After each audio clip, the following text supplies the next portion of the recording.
La primera fase de la construcción de la presa abarca las obras necesarias para desviar el río Ibirizu. Estas iniciaron con la construcción de la pantalla impermeable de Grouting. Paralelamente se dio inicio a la construcción del canal de desvío. Posteriormente a la conformación de la pantalla de Grouting, se conformó la ataguía aguas abajo, concluyendo con la construcción de la contraataguía, con la puesta en marcha de estas obras, se concluyó exitosamente con el desvío del río.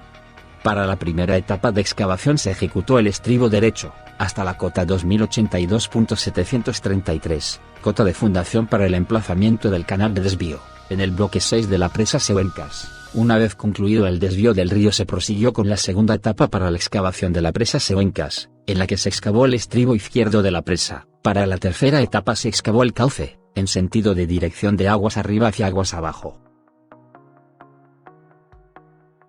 Concluida la excavación de la presa, se procede con la limpieza de la roca con agua y aire a presión, retirando el material suelto residual que quede incrustado sobre la roca de fundación. A continuación se realiza el mapeo geológico de la roca. Antes de iniciar con los tratamientos de la roca de fundación, se evaluará calidad de la roca con ensayos de permeabilidad tipo Lugeón. En zonas puntuales donde se localizan fallas o grietas pronunciadas, se realizará el tratamiento dentado con hormigón convencional tipo H20, excavando hasta 2 metros de profundidad desde la línea de diseño de fundación.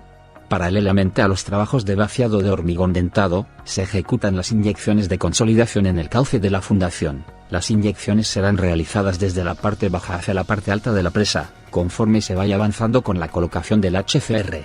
Las perforaciones para las inyecciones se realizarán de acuerdo a las profundidades indicadas en los planos del proyecto. En el lecho del río hay estribos hasta la cota 2127. Las perforaciones se ejecutan con una profundidad de 25 metros y desde la cota 2127 hasta la corona con una profundidad de 15 metros. Las inyecciones se realizan de forma ascendente, hasta 5 metros antes de la superficie para evitar resurgencias. Estos últimos 5 metros de inyección serán inyectados una vez se tenga un espesor de HCR por encima. Este espesor será variable en función al avance que se tiene previsto para la colocación del HCR. La presa Sehuencas de 125 metros de altura, tiene prevista en su diseño una zonificación, distribuyendo 3 mezclas de hormigón compactado con rodillo como se indica a continuación. La zona aguas arriba y la parte inferior de la cimentación de la presa corresponde a la zona HCR con resistencia a la compresión 17.5 megapascales. La zona central de la presa se encuentra la zona de hormigón HCR con resistencia a la compresión característica de 15 megapascales. La cara aguas abajo escalonada de la presa se define como HCR con una resistencia a la compresión de 20 megapascales. El hormigón del desagüe de fondo localizado en la parte central de la presa será ejecutado con hormigón masivo convencional tipo H20. El proceso constructivo dará inicio en el momento en el que empiece el proceso de dosificación. Continúa con el carguío en las volquetas con el HCR y su transporte y descargue en la tolva de remezclado hasta la cinta transportadora Rotec. Será de importancia tener en cuenta en el transporte los tiempos calculados en la ruta, además de los registros tomados durante las pruebas de vaciado. Esto evitaría tener problemas de juntas frías no planificadas y pérdida de trabajabilidad en la mezcla del HCR. Una parte fundamental del proceso constructivo de la presa Sehuencas es el extendido y nivelado.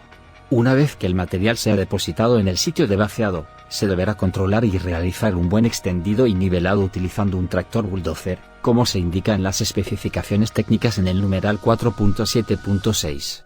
Colocación HCR. La primera capa compactada será de un espesor de 15 centímetros. Las capas sucesivas serán de espesores de 30 centímetros. Se realizarán pruebas para verificar la altura de extensión óptima de trabajo, para que la capa después de compactada quede en 30 centímetros de espesor final. La compactación iniciará tan pronto el material de la superficie de la capa haya sido esparcido y nivelado. El control de alturas entre capa y capa será realizado mediante marcas pintadas cada 30 centímetros en los encofrados y mediante una brigada topográfica con estación total. El proceso de compactación se realizará por fajas, de acuerdo al ancho del rodillo vibrocompactador. La primera y la última pasada que realice el rodillo vibratorio serán a peso muerto, y la cantidad de pasadas necesarias en modo vibratorio se ensayarán en campo, para obtener la densidad requerida. Se mantendrá el control de compactación y humedad. La compactación será de forma tal que se cumpla con los requerimientos de compactación en el epígrafe 4.7.8.5.1 método de compactación. Como se describe a continuación, la compactación del HCR deberá completarse dentro de un plazo máximo de 45 minutos desde la adición del agua en la planta de fabricación. Se podrá disminuir este plazo, si se producen las siguientes situaciones: un aumento en el número de pasadas de rodillo para lograr la densidad especificada, en forma sistemática en más de 5 capas sucesivas. Las humedades medidas en la presa son superiores en más de un punto porcentual con respecto a la humedad teórica del HCR en más de un 20% de los puntos controlados. El hormigón no compactado dentro del plafo será removido y eliminado. El plafo anterior se podrá aumentar en el caso de emplear retardador en el HCR. El plafo se determinará de acuerdo a los resultados obtenidos en la losa de prueba. La compactación de las capas de 30 centímetros de espesor se iniciará tan pronto la superficie de la capa haya sido esparcida y nivelada, de manera que no existan protuberancias ni depresiones. El curado del HCR se realizará mediante aspersores, nebulizadores y mangueras de PVC, una vez concluido el vaciado, extendido y compactado, teniendo cuidado de no dañar la superficie ni las características del HCR, así como de evitar acumulaciones de agua. Todas las superficies superiores se mantendrán continuamente húmedas hasta que se vacíe la siguiente capa en la junta caliente o hasta que transcurra el respectivo tiempo de fraguado en el caso de la junta fría. El agua excedente procedente del curado o de la limpieza para juntas frías será eliminada con ráfagas de aire del compresor, con baldes de agua, con mopas y telas. En las juntas de contracción de la presa se realizará el corte con el equipo de cuchilla vibratoria a una profundidad de 20 centímetros aproximadamente, por capa compactada, tomando en cuenta que los 10 centímetros restantes se genera la junta inducida entre el corte inferior y superior. Estas juntas serán instaladas en cada bloque de la presa, cada 16 o 20 metros según el bloque que corresponda. En cada junta se instala un sello transversal de PVC. El control de la densidad y la humedad será realizado con densímetros nucleares.